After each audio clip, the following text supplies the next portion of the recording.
Hindi ako naniniwala sa mga birthday wishes. Pero since ikaw ang my birthday, this is your chance. Sambit ni Alejandro na ikinangiti naman ni Cassandra bago niya kinuha ang cake mula sa kamay ng asawa niya. Make a wish, Cassandra. Anong hiniling mo? Baka sakaling matupad ko kung ano ba talagang gusto mo, Cassandra.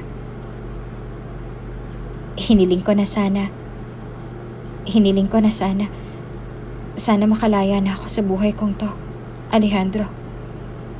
Aniya na ikinatigil ni Alejandro. Gusto ko nang umuwi at putulin ang koneksyon nating dalawa. Hindi ko na kaya makisama pa sa'yo. Pasensya ka na. Kung bago ka pa lang sa channel na ito, Ate Jane TV, huwag kalimutang pindutin ang notification bell and subscribe button. Sana po hindi naman malaking abala sa inyo ang pagpindot ng subscribe button dahil ang kapalit po nito ay ang pagsuporta para makapag-produce ng mga libreng stories sa mga channels ni Ate Jane. Maraming salamat!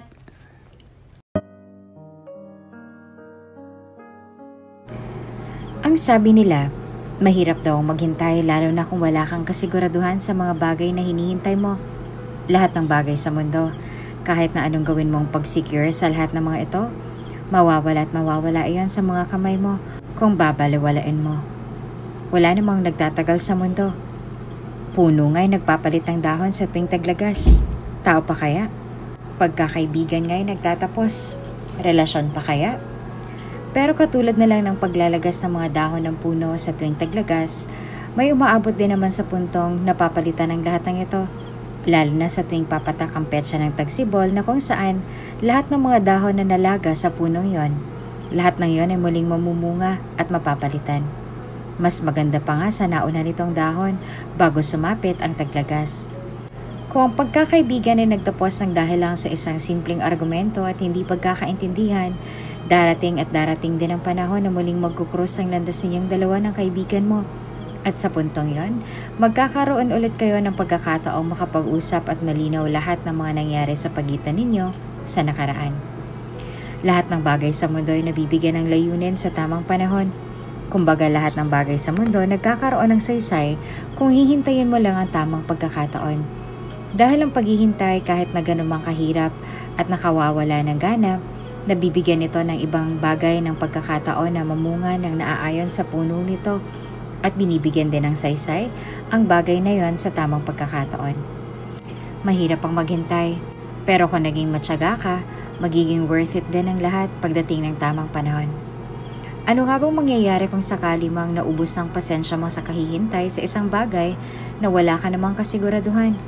Maghihintay ka pa rin ba? Cassandra! Marahang tawag ng kaibigan niyang si Beth bago ito napapikit sa sarili niya nang bahagya pa siyang matalisod sa paglalakad.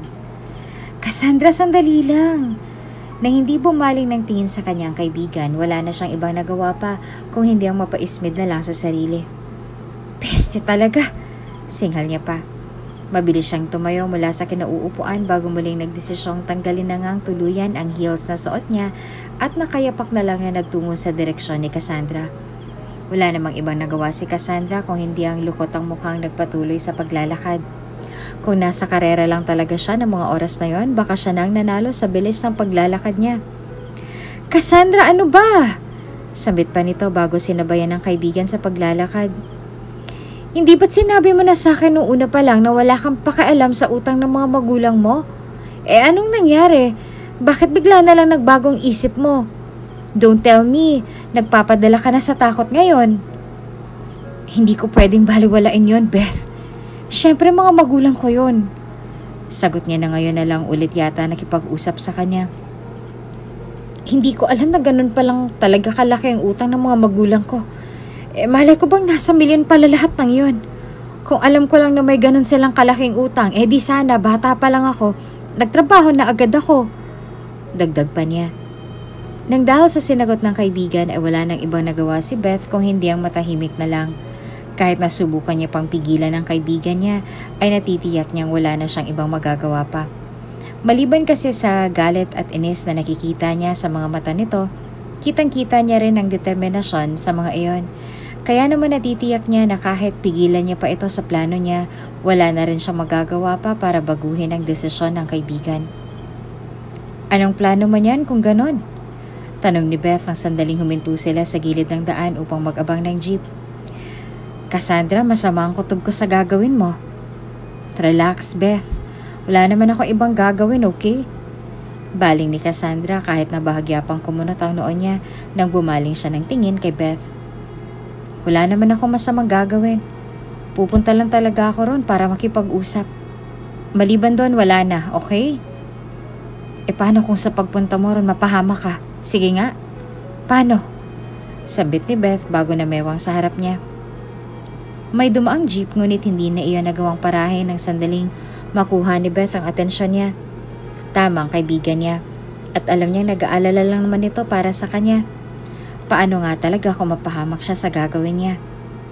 Sa bagay, mas magiging delikado ang kalusugan ko kung bubuin ko ang 30 years na natitira sa lifespan ko sa pagbabayad ng utang nila Papa. Aniya bago muling nag-iwas ang tingin sa kaibigan. Kahit na magtrabaho ako ng 24 oras, hindi ko mababayaran yung milyones na inutang nila sa matandang yun. Kahit na, Cassandra, sabit ni Beth na hindi naman niya nilingon. What if may mangyaring masama sa'yo sa pagpunta mo ron? Hindi mo kilalang lalaking yun, Cassandra. Paano kung armado siya? Baka nga pagtawanan ka pa nun kapag nalaman niyang sumugod ka ron para lang makiusap. Hindi ako makikiusap sa kanya, Beth. Even so, sambit ni Beth na ikinanguso niya na lang. Ako, Cassandra, nag-aalala lang ako sa'yo, ha? Iba ng panahon ngayon. Paano na lang kung ibang hilingin niyang kapalit sa'yo? Tingin mo ba mapapakawalan ka niya kung susugod at makikipag-usap ka ron? Tingin mo ba pakakawalan ka pa niya kung magpakita ka ron? Baka nga mapahama ka pa roon sa gagawin mo. Ngumuso siya bago nag-iwas ang tingin sa kaibigan. Baka nga miyembro pa yun ng mafia. Ano ka ba? Wala namang mafia at hindi totoo ang mafia. Talaga ba, Cassandra? Natatawang sambit ni Beth na nagtunog singhal. Nakatira sa isang malayong lugar na mistulang unreachable na, mayaman at high profile pa. Tingin mo saan siya kumukuha ng pera? Baka nga mafia yon, or even worse, baka drug lord. Problema ko na yun, Beth, okay? Finals mo na lang asikasuhin mo. Seryoso kasi ako, Cassandra. Seryoso rin ako, Beth, okay? Tingin mo ba gusto ko magpunta ron ng ganitong ayos ko? Tanong niya sa kaibigan sabay duro sa suot niyang kulay itim na t-shirt at isang fitted na jeans. Wala akong choice, okay? Huwag kang mag-alala dahil makakauwi pa ako ng ligtas. Hindi ako basta-bastang nagpapatumba ng kung sino lang, kahit na adik pa siya. Pero Cassandra, matanda na raw yun, sabi ni Mama. Kaya alam kong may plano man siyang masama laban sa akin, di tatadyakan ko siya. Hindi na rin naman siguro siya makakatayo pa kung uugod-ugod na siya. Dagdag pa niya bago pa niya pinara ang jeep na natanaw mula sa malayo. Huwag ka mag-alala, Beth. Uuwi pa ako, okay? Magiging doktor pa tayo, hindi ba? Basta ipangako mo lang sa akin na magiging ligtas ka sa pagpunta mo ron. Sabit ni Beth bago siya umatras nang tumabi ang jeep sa gilid niya. Bumisita ka sa bahay kapag nakauwi ka na, ha? Hihintayin kong balita mo. Dagdag pa niya.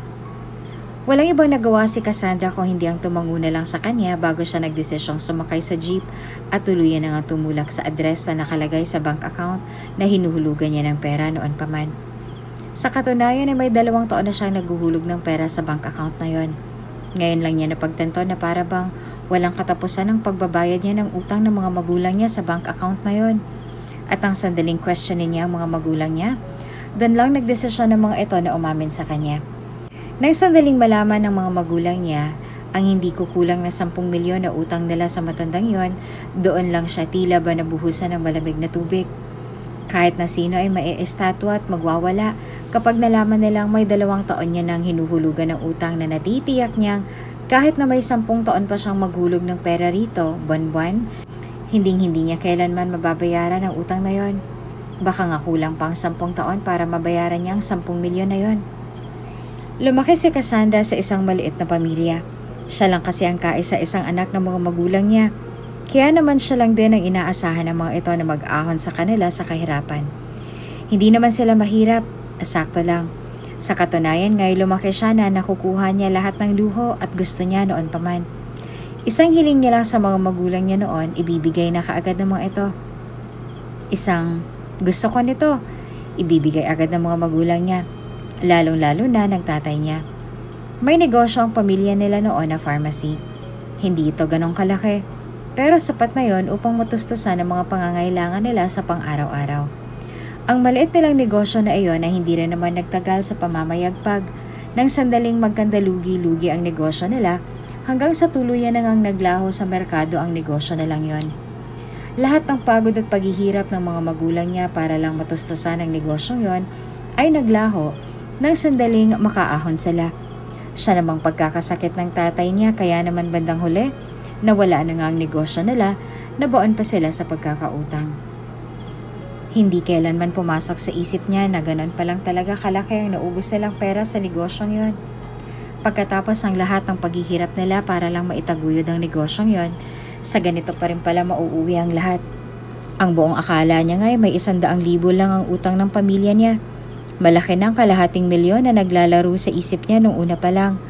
Ang hindi niya alam, may mas malalaki pa pala sa $250,000 na naglalaro sa isip niya. Kung alam niya lang nung una pa lang, hahayaan niya pa bang mauwi sa ganito ang lahat? Anong kailangan mo, miss? Tanong ng isang gwardya ng sandaling hawakan niya ang gate ng bahay na binabantayan nito. May kailangan ka ba? Hinahanap ko si Mr. Alejandro Salvacion. Nandyan ba siya? Tanong niya sabay sipat sa malaking bahay na nasa malayo. Muli siyang bumaling sa guard nang maglakad ito patungo sa direksyon niya. May kailangan lang akong sabihin sa kanya. Kailangan ko siyang makausap ngayon. Tungkol saan naman? Kailangan mo pa talagang malaman? Nanggigigil niyang bulong sa isip bago pilit na ngumiti sa gwardya. Siyang kailangan ko. Siya lang kasi ang pwede ko makausap ngayon, kaya kung okay lang, pwede bang pakilabas na lang siya? Hindi kami tumatanggap ng bisita ngayon, lalo na't naghihigpit si Mr. Alejandro. Sambit nito na ikinahinga na lang ng malalim ni Cassandra. Kaya kung may ipapasabi ka, sa akin mo na lang sabihin at ako na lang ang magpapaabot sa kanya. Hindi talaga kami tumatanggap ng bisita ngayon. Mukha ba akong bisita, kuya? Galit niyang sambit na hindi na makapagpigil pa. Ang sabi ko, kailangan ko siyang makausap. Bahagyang umangat ang kilay ng gwardya bago siya nagradyo sa radyong hawak niya. Nang matapos ay saka lang siya bumaling ng tingin sa dalaga na ngayon ay mariinang nakatitig sa kanya. Pasensya na talaga, misis. Ano, misis? Singhal ni Cassandra bago umismid sa kanya. Magsasalita pa sana ang guard pero agad siyang natigil ng sandaling matanggap niya ang go signal ng mga gwardyang nagbabantay sa loob. Isang buntong hiningang pinakawalan niya bago siya bumaling ng tingin kay Cassandra. Hingin ko na lang ang ID niyo, ma'am, bago kayo payagang makapasok sa loob. Dagdag pa nito. Walang ibang nagawa si Cassandra kundi ang sisinghal-singhal na kumuha ng card sa wallet niya bago padabog na inabot sa kamay ng guard na tinanggap naman ito bago siya nito tuluyang pinapasok sa loob. Bakas na bakas ang pagkakunot sa noon ni Cassandra nang tuluyang pumasok siya sa loob. Medyo malawak ang garden nito na may water fountain pa sa gitna. Mula sa malayo ay natanaw niya ang malaking bahay nito na kung hindi siya nagkakamali ay maraming kwarto sa loob. Sa driveway may nakita siyang mga sports car na nakaparada roon. Paano niya nagagamit ang lahat ng yun kung matanda na siya? Sambit niya sa sarili bago siya naglakad patungo roon. Sa kauna-unahang pagkakataon ay gusto niyang mamangha, lalo na nung may sumalubong na mga kasambahay sa kanya. Ang mga ito nagmuestra sa kanya ng daan patungo sa loob ng bulwagan na sinundan niya naman. Maganda ang interior sa loob ng mansyon.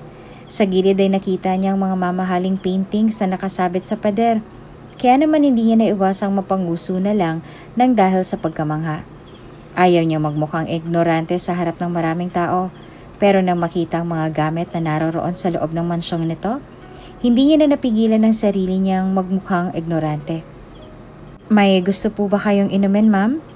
Tanong ng isang kasambahay bago siya nito inilalayang umupo sa pinakamalambot na yatang sofa na naupuan niya. Pwede ko po kayong dalhan ng kape, tubig, tsaa o kahit na anong gustuhin ninyo. Okay na po ako sa tubig. Salamat. Aniya na tinanguan naman ito bago sila nagdesisyong umalis at tuluyan na nga siyang iwanan sa lugar na yon. Nakita niya ang 2 guard na umalis sa bulwagan. Hindi niya alam kung saan nagpunta ang dalawa. Ang natitiyak niya lang ngayon ay mag-isa na lang siya sa lugar na yon habang namamanghang pinagmamasdaan ang kabuuan ng lugar. "What brought you here?" Tanong ng isang lalaki mula sa interior balcony. Halos mapatayo pa si Cassandra sa gulat nang makita niya ang lalaki. Mariin itong nakamasid sa direksyon niya habang may multo ng ngiti sa labi. Kaya naman hindi niya naiwasang mapatikim na lang. Dumating ang kasambahay na nag-offer sa kanya ng tubig. Ang buong akala niya ay mananatili lang roon ng babae, ngunit halos makahinga siya ng maluwag nang sandaling umalis ito. "Ang sabi ko, anong nagdala sa'yo para magpunta rito?" Muling tanong ng lalaki bago ito umalis sa pagkakasandal sa railings at naglakad na nga pababa ng hagdan. Nakasuot ito ng puting roba. Hindi alam ni Cassandra kung ano bang ikinangingiti-ngiti ng lalaking ito gayong wala namang nakakatawa. Kilala ba siya nito at pinaglalaroan lang ba siya nito? Hinahanap ko si Mr. Alejandro Salvacion," sagot ni Cassandra bago siya bumaling ng tingin sa indoor veranda na animong hinahanap ang anino ng matandang hinahanap niya. "Andyan ba siya? Kailangan ko kasi siyang makausap." "He's in front of you now," sagot nito bago humalukip-kip at tumigil sa mismong harap niya na ikinatigil niya. "Anong kailangan mo sa akin?" Ikaw si Alejandro?" Gulat na sambit ni Cassandra na hindi naman tinanguan ang lalaking kaharap niya. Muli siyang bumaling sa indoor veranda bago lumingon-lingon sa paligid. "Imposibleng ikaw si Alejandro. Ang sabi sa akin ng nanay ko, senior citizen na siya. Matanda na siya." Nang dahil sa narinig ay mabilis na nalukot ang mukha ni Alejandro. Hindi niya alam kung matatawa ba siya o mabibikon sa sinabi nito. Senior citizen? Nagpapatawa ba ang babaeng to? Hindi niya alam kung dapat niya nga bang ikatawa ang sinabi nito. Bakas kasi sa mukha ng dalaga na inosente ito at wala talaga itong ideya na siya na nga ang taong hinahanap nito magmula pa kanina.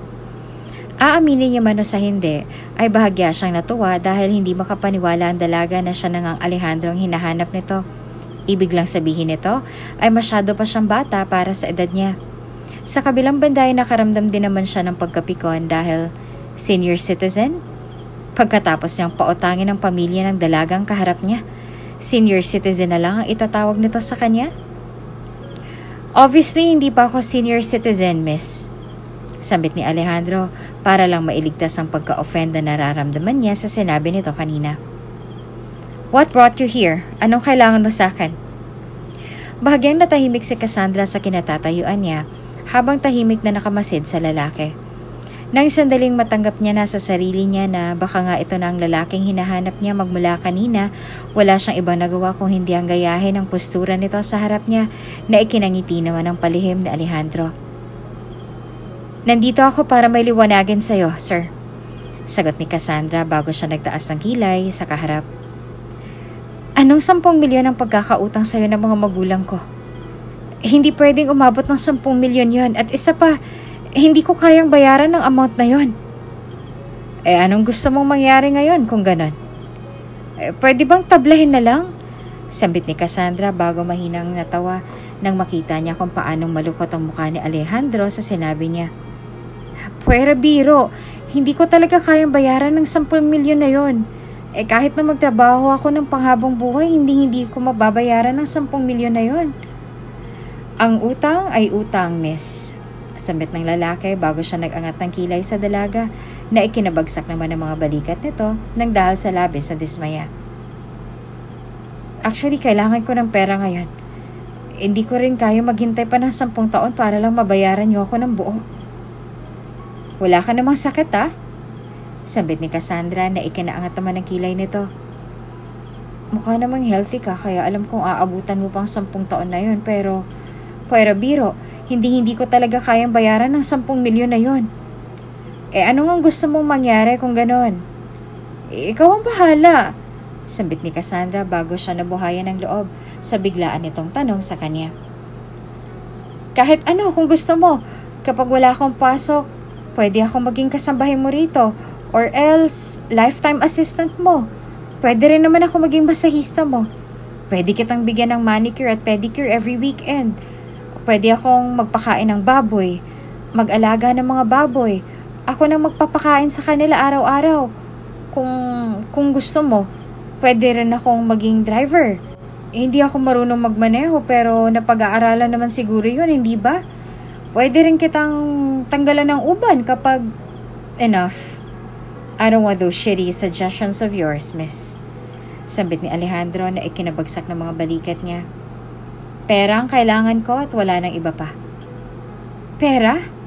Kailangan mo ng pera? Isa sobrang laki ng mansyon mo, kailangan mo pa ng pera. Natatawang singal ni Cassandra na ikinangiwi naman ni Alejandro.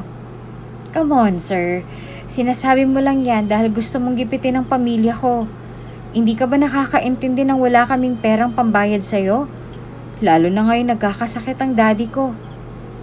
Wala akong pakialam. Basta't ang perang ipinautang ko sa pamilya mo, ibalik nyo. Aniya na hindi naman kinibo ni Cassandra. At pwede ba? Hindi ibig sabihin na malaki ang bahay ko, wala na akong karapatang maningil. Hindi ako tumatain ng pera. May mga bayarin akong kailangang bayaran. At hindi ko mababayaran ang lahat ng yon kung hindi niyo ako babayaran. Pero, walang-wala talaga kasi kami ngayon. Sagot ni Cassandra bago siya nalungkot sa mga problemang pumapasok sa isip niya ngayon. Hindi ko nga alam kung saan ako kukuha ng pambayad sa'yo ngayon. Well then, may offer ako sa'yo. Iyon ay kung talagang desidido ka na talagang makabayad. Sambit ni Alejandro dahil lalo pang malungkot siyang bumaling ng tingin dito. Hindi ko alam kung tatanggapin mo. Kahit ano gagawin ko. Kahit ano, please. Kahit ano? Puwera sa... Sambit ni Cassandra bago pa siya mahinang umiling sa sarili na ikinaangat naman ang kilay ni Alejandro. Sige, kahit na ano. Well, umaya si Alejandro sa pagkakatayo niya sa harap ng dalaga. Wala na ng ibang nagawa si Cassandra kung hindi ang mapangiwi, lalo na nung magsimula si Alejandro sa pagmamasid sa kabuuan ng katawan niya. May kung anong tensyong nabubuo sa katawan ni Cassandra at nararamdaman iyon ni Alejandro, kaya naman walang ibang nagawa ang lalaki kung hindi ang mapangiti na lang sa sarili. Mukha ka pang bata, sambit ni Alejandro bago siya tumigil sa pagmamasid sa dalaga. Tingin mo ba kaya mong magpakasal sa akin? Kahit na ano, ha? Sambit ni Cassandra bago namutla nang marinig ang sinabi ng lalaking nasa harap niya. Ha? Hindi mo kaya, sambit ni Alejandro bago siya umupo sa sofa dahil lalo pang sundan lang siya ng tingin ni Cassandra. Kung hindi mo kaya ang offer ko sa'yo, pwede ka nang umalis. Bibigyan ko na lang kayo ng palugit para mabayaran ang utang ninyo. Within this week, gusto ko nang makuha ang partial. Pero, makakaalis ka na. Sagot ni Alejandro sa kanya na muling ikinabagsak ng mga balikat niya sa dismaya. Bukas ang pintuan ko kung sakali mang magbagong isip mo. Huwag mo na rin sanang isipin na pinapwersa kita, Miss Cassandra. Sagot ni Alejandro sa kanya na bahagyan niyang ikinatigil. Kung saan nga ba nakuha ng lalaking yon ang pangalan niya ay wala na siyang pakialam pa. Tanging ang offer lang nito sa kanya ang nananatili sa utak niya ng mga oras na yon. Kasal lang naman, hindi ba? Wala namang mangyayari sa kanya kung magpapakasal siya sa lalaking yon. Kailangan niya lang pumirma ng dokumento. Ang sabi niya ay wala naman siyang intensyong pwersahin ng dalaga. Ibig lang sabihin nito ay ikakasal lang sila sa papel. Pagkatapos nun ay wala na. Bayad na siya sa utang nila. Pero, kakayanin niya nga bang ibenta ang sarili niya para lang mabayaran ang utang ng mga magulang niya? Paano kung may mangyaring masama sa kanya? Anong gagawin niya? Titigil ka? Gulat na sambit ni Beth bago niya puwersahang hinarap ang kaibigan na ikinalungkot naman ito. Paano ng pangarap natin, Cassandra? Magiging doktor pa tayo, hindi ba? Ano na, susuko ka na lang ba ng ganong kadali? Beth, may kailangan akong gawin para mabayaran ang utang ng mga magulang ko. Pero hindi ibig sabihin nun, bibitaw ka na lang ng ganong kadali, Cassandra. Sagot ni Beth sa kanya na ikinahinga niya na lang ng malalim. Ni minsan ay hindi pumasok sa isip niya na magsabi ng totoo kay Beth sa pagpapakasal kay Alejandro. Oo, pumayag siya, hindi kalaunan. Dahil yun na lang nakikita niyang paraan para makabayad sa utang ng mga magulang niya. Aminin niya man o sa hindi ay ito ang realidad niya. Kahit nagaano pang katoxic ang mundo at kahit nagaano niya pang kagustong talikuran ang realidad, wala na rin naman siyang magagawa pa. Naririto siya sa realidad at ang realidad niya ay ang magpakasal sa lalaking pinagkakautangan ng mga magulang niya para lang makabayad. Alam niya rin sa sarili niya na kahit na ilang beses at ilang taon pa man siyang magsipag sa trabaho, hindi niya mababayaran ng 10 milyon na yon.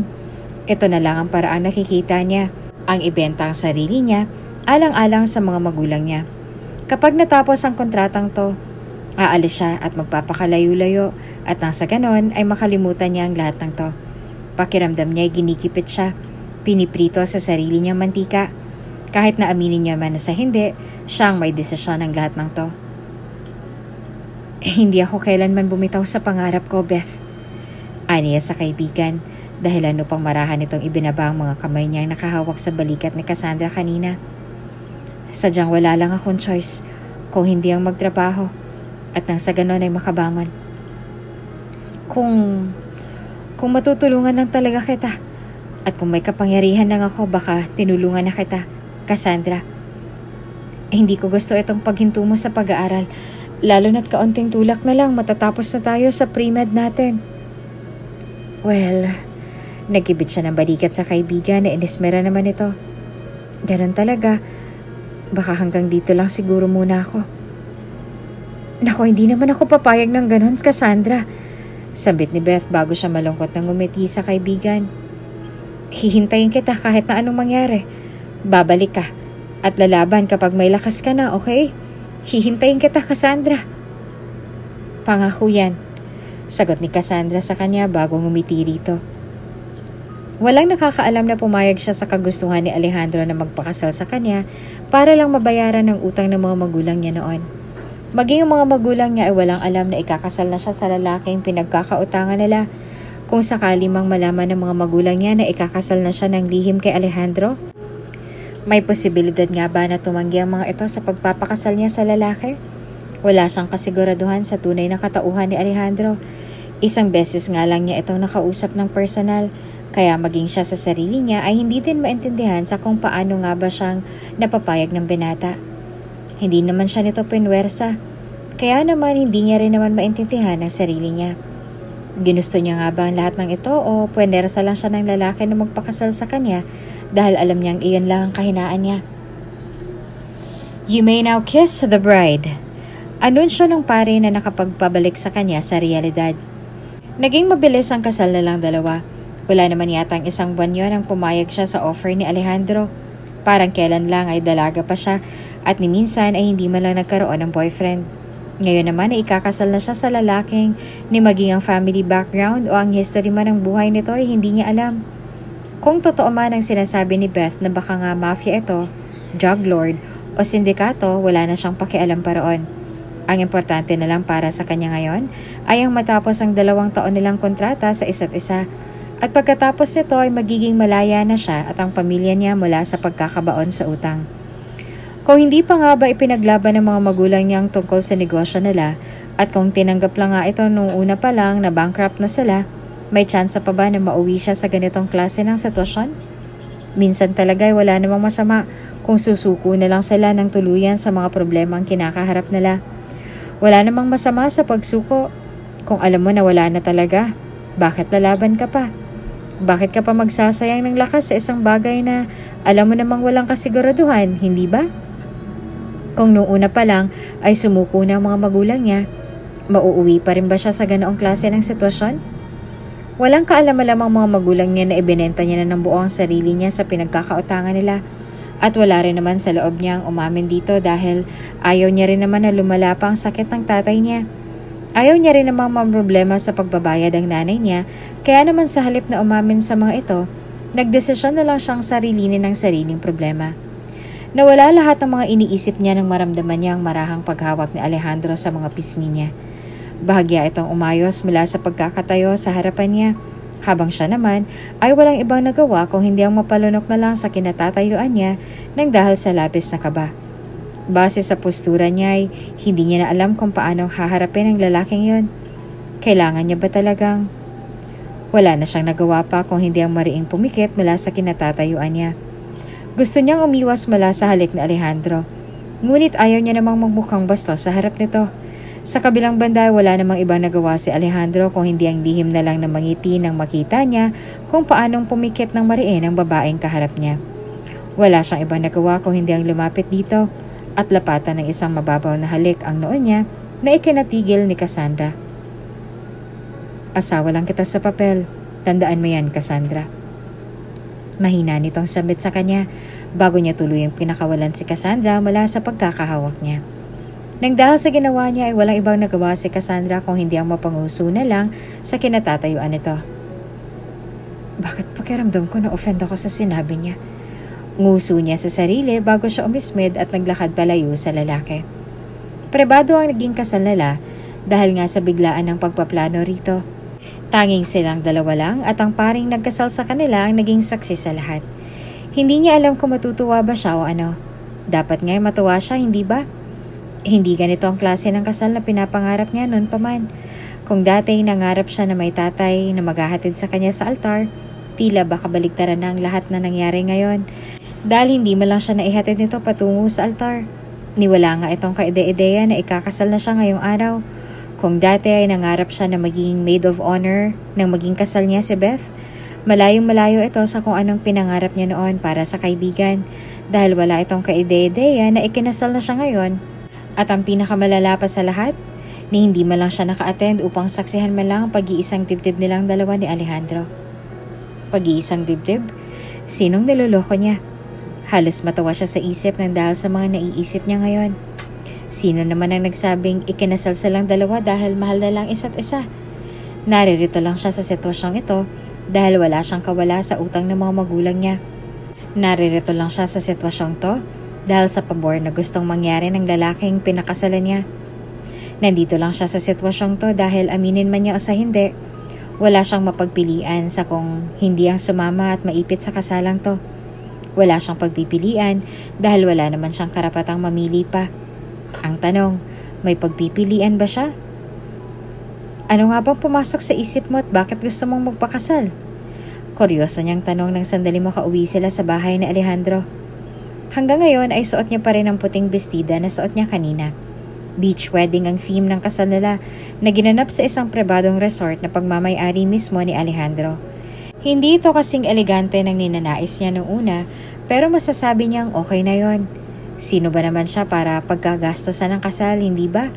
Lalo na't hindi naman talaga sila naging magnobyo ng lalaking ngayon ay madilim nang nakatitig sa kanya. Swerte pa nga siya dahil hindi siya nito dinala sa simbahan upang doon pakasalan. Dahil kung sakali mang doon siya dinala ni Alejandro para pakasalan, alam niya sa sarili niyang wala na siyang kawala pa sa kamay nito. Unti-unti siyang bumaling kay Alejandro at halos masamid ng sandaling magkrus ang mata nilang dalawa.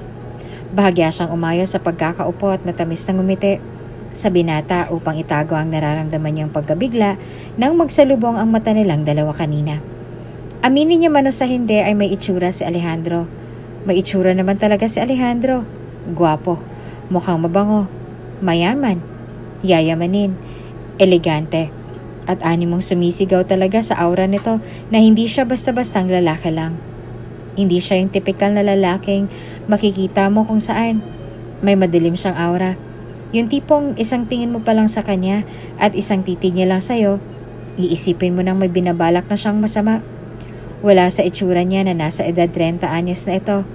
Mukha itong bata sa edad niya at iyon din ang naging dahilan kung bakit bahagya pa siyang nagulat nang malamang siya ngang matandang tinutukoy ng mga magulang niya noon. Matanda? Hindi siya mukhang matanda. Matured lang siya tingnan para sa edad niya pero ang mukha niya, talagang magugulat ka dahil malayong-malayo talaga ang mukha niya sa edad na meron siya. Sino ba namang mag-aakala na ang lalaking pinakasalan niya ay 30 anyos na? Why are you asking me?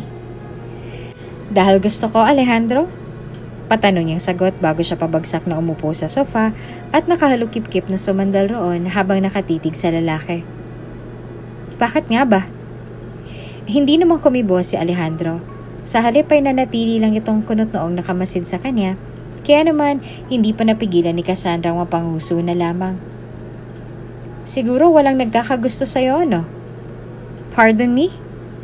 Ang sabi ko, siguro walang ibang babaeng nagkakagusto sa'yo. Kaya gusto mong magpakasal sa akin, ano? Sagot ni Cassandra sa kanya. Dahilan upang kunot noo at sarkastikong umisin at nag-iwas ang tingin sa kanya si Alejandro. Siguro natatakot kang mamatay ng binata. Natatakot kang tumandang mag-isa kaya ako nang nagpakasal ka sa akin dahil gusto mong makabayad sa utang ng mga magulang mo. Hindi ba? Tanong ni Alejandro. That's the reason why, so stop asking me. Aminin niya man o sa hindi, ay animong tinamaan ng ego niya nang dahil sa sinabi ni Cassandra. Nagpakasal siya sa dalaga dahil iyon lang nakikita niyang paraan para makabayad ito sa pagkakautang ng mga magulang niya. Pinakasalan niya ito dahil natatakot siyang tumandang mag-isa? Tumandang binata? Hell no! Niwala nga siyang kamag-anak pagkatapos ay matatakot siyang tumandang mag-isa. Wala siyang ideya kung gaano nang sanay si Alejandro sa buhay niya dahil buong buhay niya walang ni isa man lang na natili sa tabi niya. Bakit siya matatakot na tumandang mag-isa kung nasanay na siya sa ganitong klase ng pamumuhay? Natatakot na tumandang binata? Bakit naman siya matatakot? At tumandang mag-isa? I had no choice but to marry you para matulungan ka at ang mga magulang mo. At isa pa, hindi lang ikaw ang maswerteng babae sa mundo para pakasalan ko. So stop acting like ikaw lang babaeng nakita ko buong buhay ko. Hindi mo lang alam kung gaano karaming babae ang nagkanda-ugaga para lang makuha ang atensyon ko. Sambit ni Alejandra sa kanya bago siya umismid at lumingon sa asawa na ngayon ay bahagya ng nakanguso. Marami akong bawal sa bahay na to, Miss Cassandra. At isa na ron ang magtanong. Wala kang karapatang questionin ako sa mga bagay ultimong maliliit. Nakasaad sa kontratang binigay ko sa iyo yon na pinirmahan mo. Hindi mo man lang ba binasa?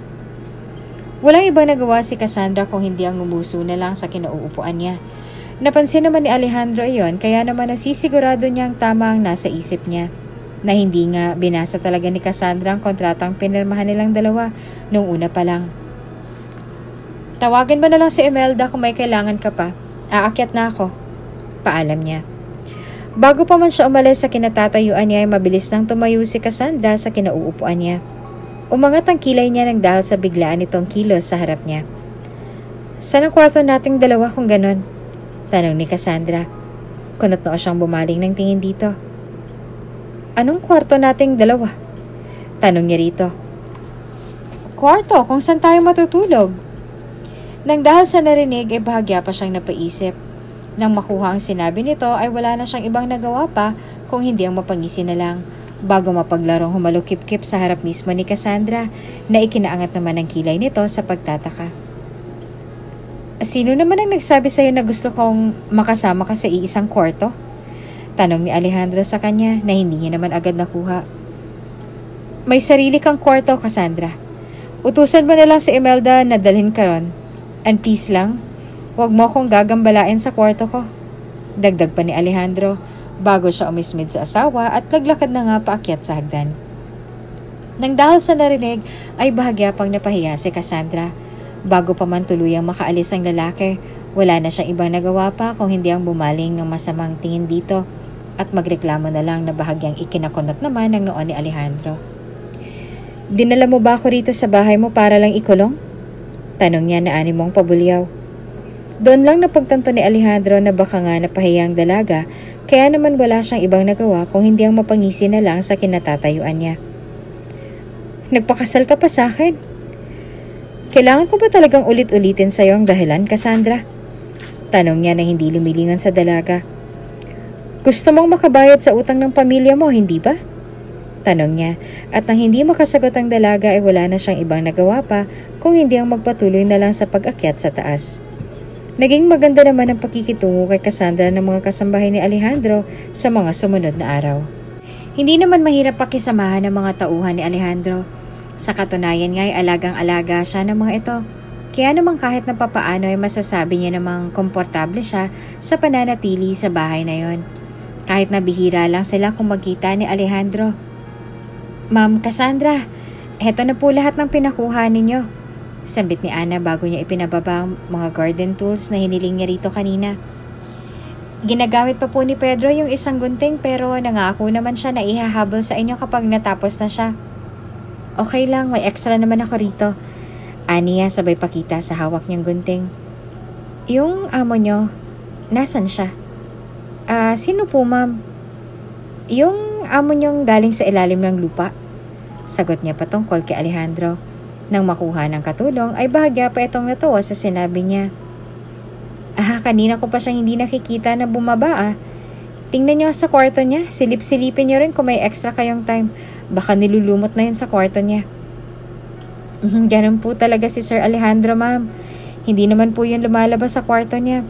Sa katunayan nga po ay bihira lang yun kung lumabas. Tuwing tanghalian at hapunan lang. Minsan pa nga po hindi na lumalabas tuwing hapunan. Sagot ni Ana sa kanya na ikinanguwi niya na lang. Maiwan ko na po pala kayo ma'am, may gagawin pa po pala ako. Kung may kailangan po kayo, pwede niyo po akong tawagin sa loob. Nasa laundry room lang po ako. Dagdag pa nito na marahan niya na lang na tinanguan. Walang ibang nagawa si Cassandra kung hindi ang tumango na lang bago niya pinagmasdan ng dalagita na maglakad palayo kasama ang mga kumot na dala nito kanina bago niya pa man ito inutusan. Kung hindi siya nagkakamali ay mas bata pa iyon sa kanya. May itsura naman si Ana kaya naman hindi niya napagilang mapaisip kung bakit sa dinami-rami ng babaeng pwedeng piliin ni Alejandro sa bahay na to, bakit siya pang natipuhan ito. Maganda naman kasi si Cassandra kahit na medyo patpatin. Hindi tulad ng ibang mga babaeng pwedeng gustuhin ng mga lalaking tulad ni Alejandro. Kaya naman pala isipan pa rin para sa kanya kung bakit siya pang natipuhan ito. Good morning sir! Bati ni Ana nang halos mapatalon pa siya sa gulat nang muntik na siyang bumangga kay Alejandro sa bulwagan. Good morning! Bati pabalik ni Alejandro na bahagya pa niyang ikinatigil. May hawak itong tasa na naglalaman ng kampe bago siya bumaling sa mga kumot na dala ng kasambahay niya. Nasaan si Cassandra? Kanina pa siyang wala sa dining Nag-umagahan na ba yon? Hindi ko po sigurado sir. Hindi ko naman po nakita. Ang alam ko lang po ay nauna na siyang gumising kaysa kay Leonor para maganda ng umagahan. Sagot ni Ana bago siyang ngumuso sa hardin. Naroroon po si Ma'am Cassandra sa hardin. Ang sabi niya po ay may mga bubunutin po siyang damo sa gilid kaya hinayaan ko na po. Dagdag pa niya na tinanguan naman ni Alejandro. Nang maglakad palayo si Ana at saka naman ang pagpunta ni Alejandro sa hapag upang pagmasdan lahat ng hinanda ng misis niya. Kanina lang ay may nakita siyang mga pagkaing nakahanda sa hapag. Medyo naparaming nailuto ng mga kasambahay niya, kaya naman hindi niya naiwasang magtaka. Alam kasi ng mga kasambahay niya ang tamang porsyon ng pagkaing ihahanda nila tuwing umaga. Kung gaano karami o kaunti ang kailangan nilang lutuin sa almusal, tanghalian man o hapunan. Nang makita niya ang mga porsyon ng mga pagkaing niluto roon kaninang umaga, tsaka lang niya napagtantong may kakaiba. Na para bang hindi ang mga kasambahay niyang naghanda ng lahat ng yon. Nang dahil sa sinabi ni Ana ay tsaka lang napagtanto ni Alejandro ang lahat, na baka nga si Cassandra ang nagluto ng lahat ng yon, kaya naman hindi niya naiwasang mapatango at mangiti na lang sa sarili. Hindi siya nag-uumagahan dahil madalas kong sumakit ang tiyan niya sa tuwing nalalamnan sa umaga, pero nang makita ang mga niluto ni Cassandra kanina, doon lang siya tila baginanahan. Oh! Ang akala ko ba hindi ka nag-aagahan? Tanong ni Imelda na makita niya si Alejandro na ngayon ay nakasubsob na sa center table. Gusto mo ba ng kape? Ayos na ako sa tubig. Salamat. Sagot ni Alejandro sa kanya bago muling sumubo ng scrambled egg na niluto ni Cassandra kanina. Medyo maalat ang itlog na niluto niyo ngayon. Sino ba nagluto nito? Tanong niya kahit na may ideya na rin naman siya kung sino nga bang nangialam sa kusina nila kanina. Usal ni Imelda bago siya napakamot sa ulo. Nakahanda na yan bago pa man kami bumaba kanina. Baka po si Ma'am Cassandra ang nagluto ngayon. Sinabi ko ba sa kanya na magluto ng almusal? Kunot na ang tanong ni Alejandro bago niya ibinaba ang mga kubyertos na hawak niya. Sa susunod, wag niyo siyang hahayaang magluto. At bakit naman? Bahagyang napatalon si Imelda sa biglang pagpasok ni Cassandra sa dining. Wala namang ibang nagawa si Alejandro kung hindi ang kunot noong bumaling sa kanya ng tingin habang pinagmamasdan si Cassandra na ngayon ay nakahalukip-kip nang naglalakad patungo sa direksyon nilang dalawa ni Imelda.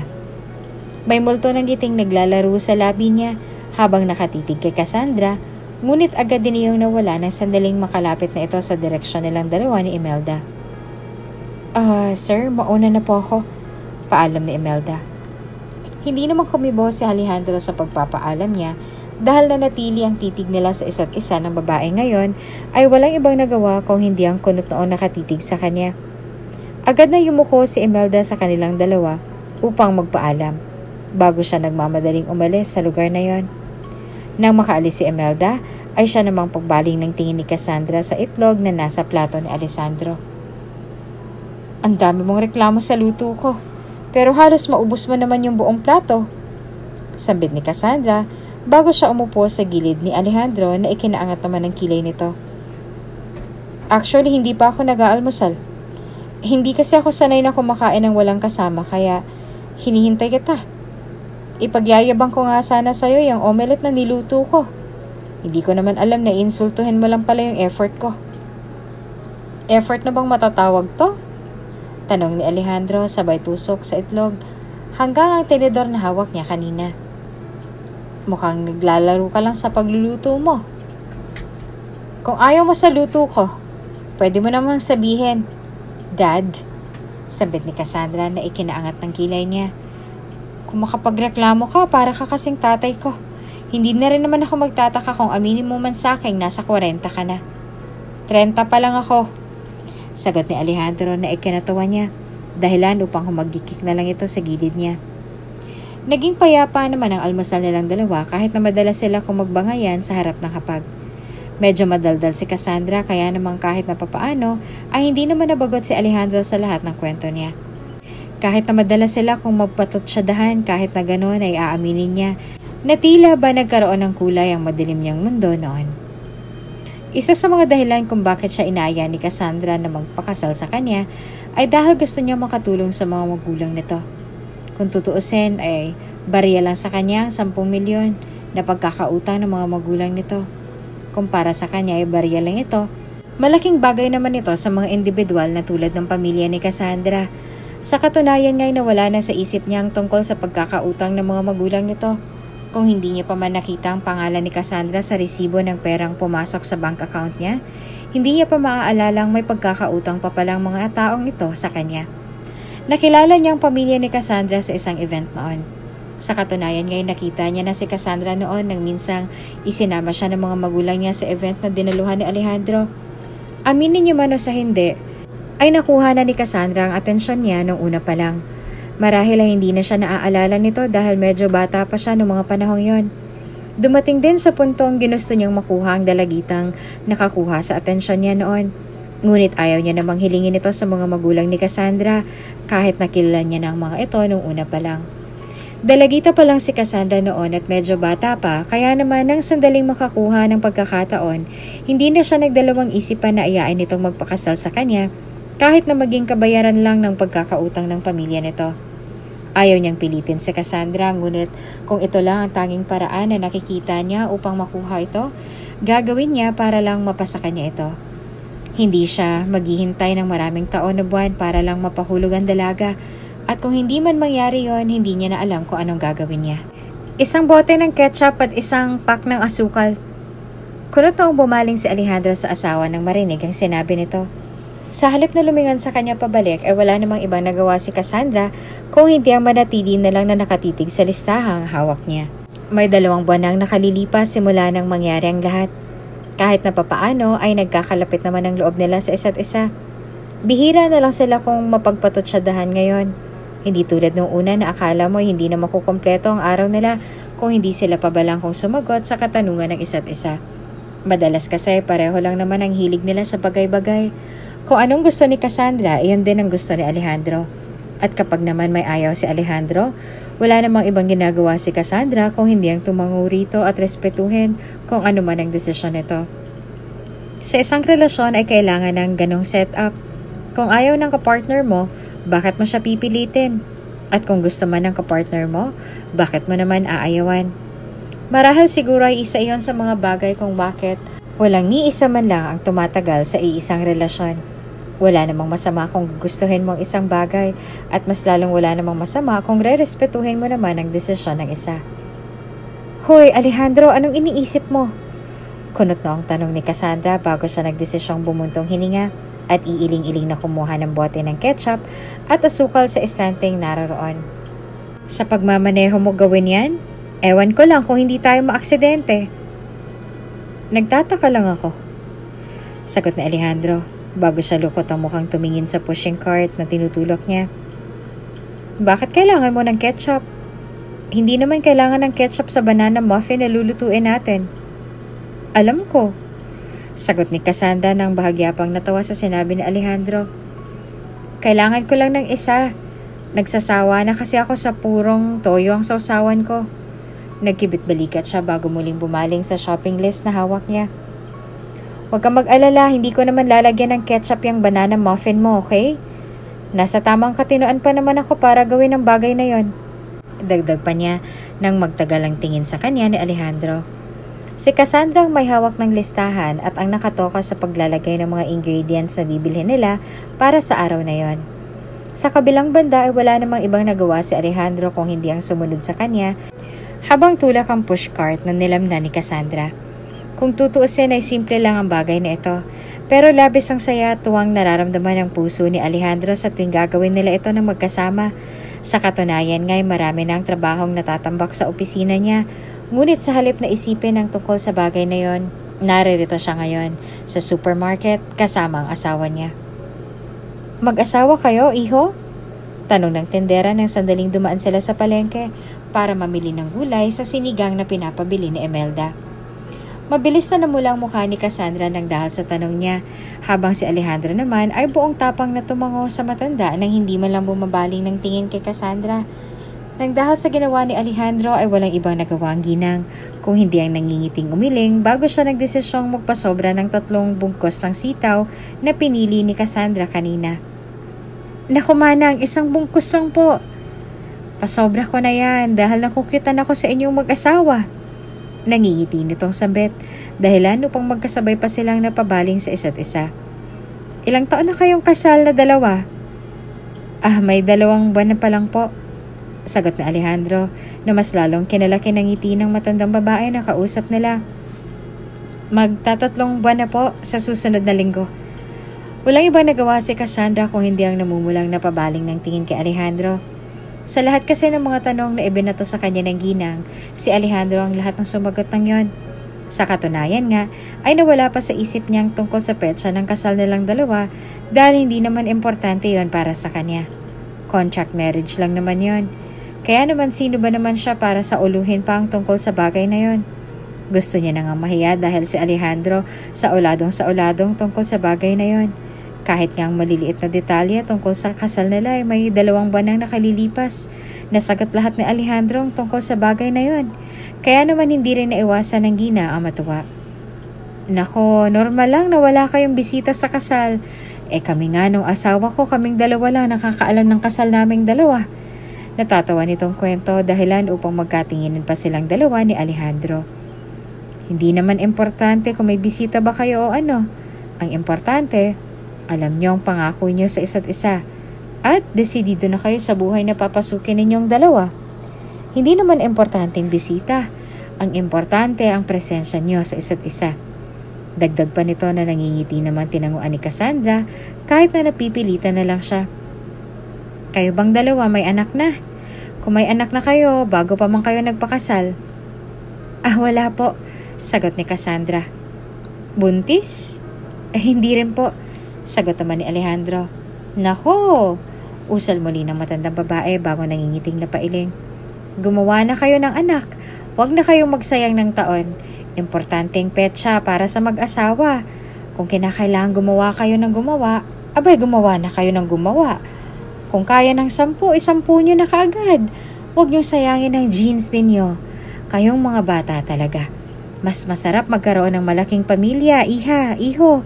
Ako nang nagsasabi sa inyo. Dagdag pa nitong suhestyon. Kayo naman po, Nay. Hindi ko po kaya ng 10. Namumulang sambit ni Cassandra bago humigpit ang pagkakahawak niya sa plastic na dala niya na hindi naman nakatakas sa mga mata ni Alejandro. Baka po magmukha na akong balyena niyan. Hindi mo kaya pero itong asawa mo mukhang kayang-kaya niya. Sambit nito sabay baling kay Alejandro na ikinatawa naman ito. Talagang kaya niya, Manang, kasi hindi naman siyang manganganak. Bakit parang kasalanan ko naman? Natatawang sambit ni Alejandro na ikinaikot na lang ng mga mata ni Cassandra. Umikot ang usapan nila tungkol sa pagpapamilya, kaya naman hindi na rin sila nagtaka pa nang sandaling umabot sila ng 20 minutos sa pakikipag-usap sa ginang na yon. Busangot ang mukha ni Cassandra nang sandaling bumalik sila sa kotse na nakapark sa parking lot, dalang mga bitbitin nila. Habang si Alejandro naman ay may multo ng ngiti sa labi niya, dala pa rin ang usapan nila ng matandang nakakwentuhan nila sa palengking yon. Kung alam niya lang na bibo ang mga tendera sa palengking yon, di sana ay matagal na siyang namalengke roon kesa sa supermarket na animong dragon pang mga kaherang nakaupot na niningil sa kanya. Anong ikinangingiti-ngiti mo dyan, Aber? Singal ni Cassandra nang sandaling makaupo siya sa front seat. Tuwang-tuwa ka naman sa kwentuhan niyo ng babaeng yon. Natutuwa lang ako dahil kwela siyang kausap. Bakit? Nagsiselos ka ba? Natatawang biro ni Alejandro na inismira niya na lang bago siyang malukip-kip sa kinauupuan niya. Wait, nagsiselos ka ba? Bakit naman ako magsiselos? Sa inyong dalawa. Magsiselos ako? Asa ka, Alejandro? Asa ka? Sambit ni Cassandra na ikinatawan niya na lang bago siya nagdesisyong imaniobra na ang kotseng sinasakyan nila. Nabubisit lang ako, pakiramdam ko na iinsulto ako sa sinabi niya. San banda? Wala naman siyang sinabi sa'yo na pwede mong ika-insulto. Yung pagiging balyan ako. Nguso ni Cassandra dahilan upang hindi makapaniwalang lumingon si Alejandro sa kanya bago bahagyang natawa. Ikaw, kung kaya mo ng 10, di 10 ka. Basta ako, wala akong pakialam. Nasa mukha ko ba na gusto ko ng maraming anak? Ilan bang gusto mo, Cassandra? Okay na sa akin ng isa. Sagot ni Cassandra bago pa siya umismid. O 2. 2, sigurado na ako sa 2. Gusto ko rin naman iparana sa magiging anak ko kung anong pakiramdam na magkaroon ng kapatid. Ano, kaya okay na ako sa 2. 2 then. Tango ni Alejandro bago siya tumikim. Pagkarating sa mansyon ay agad silang sinalubong nila Imelda at ng iba pa nilang katulong sa pag-aayos ng mga pinamili nila. Kung tutuusin na pwede naman nilang iutos ang lahat ng ito sa mga kasambahay nila. Pero dahil nga sa gusto ni Cassandra na umalis sa mansyon sa dahilang nabuburyong na siya rito, ay wala na siyang ibang nagawa pa kung hindi ang samahan nito sa palengke.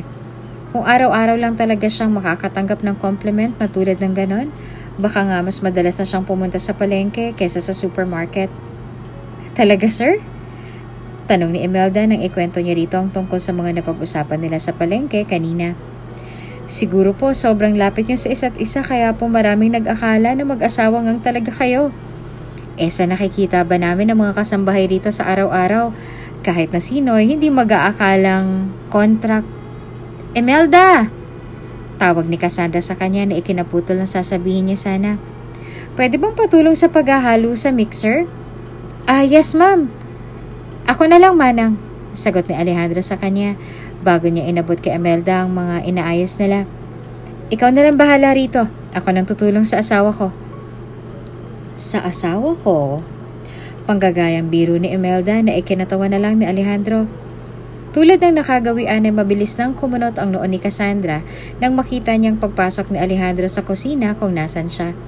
Wala roon ang iba nilang kasambahay, kaya naman bahagya pa siyang nakaramdam ng pagkailang nang pumasok si Alejandro sa loob at dumiretso na nga sa direksyon niya.